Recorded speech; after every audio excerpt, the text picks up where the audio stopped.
Hi, my name is Paul Meads, and I'm a small business owner based in Watford, in Hertfordshire.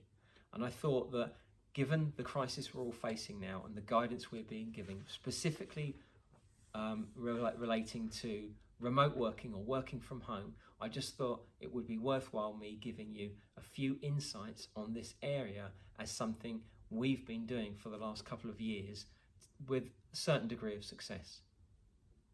And my first piece of guidance or advice regarding this is actually this book. Now it's called Why Work Sucks and How to Fix It.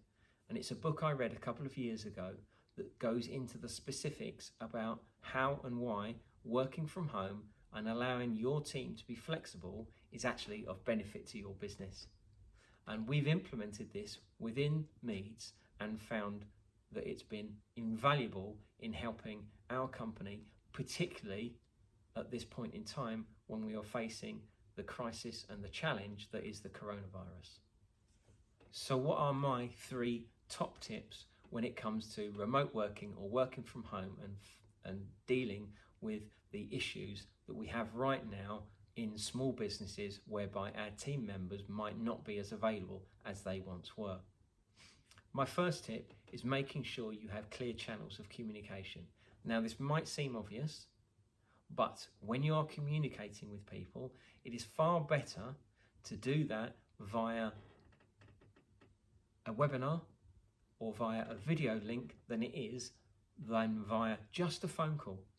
It is an improvement because people can see your body language and you can get your point across much more succinct, much more readily, and it'll be much more understandable if you use video calls rather than just phone calls, or the worst case of all, of course, email. That's probably why you're watching this video rather than reading a blog article if I'd written one on this same subject. So that's my first tip. Make sure that everybody is able to communicate via video. There's no reason why you won't be able to right now, especially with smartphones, but also with PCs and the various applications. We personally, in my company, we use Microsoft Teams, and that is absolutely invaluable. So a clear line of communication is my number 1 tip. My second tip in this time is to make sure that people know exactly what it is they've got to do and have the systems in order to follow and deliver and exactly what they need to do. Now, we have a whole variety of different ways, and there are lots of different software products, etc., that you can use in order to manage tasks and workflow. We use a practice management system, and we use a documentation system for documenting all of our standard operating procedures, which is called Suite Process. And I recommend this to lots of business owners. It's a very cheap and easy product to use, and it enables you to document all the systems you need within your business so that when remote working is something that is either useful to you or unfortunately has been imposed upon you, your team are able to follow distinct standard operating procedures, get the job done.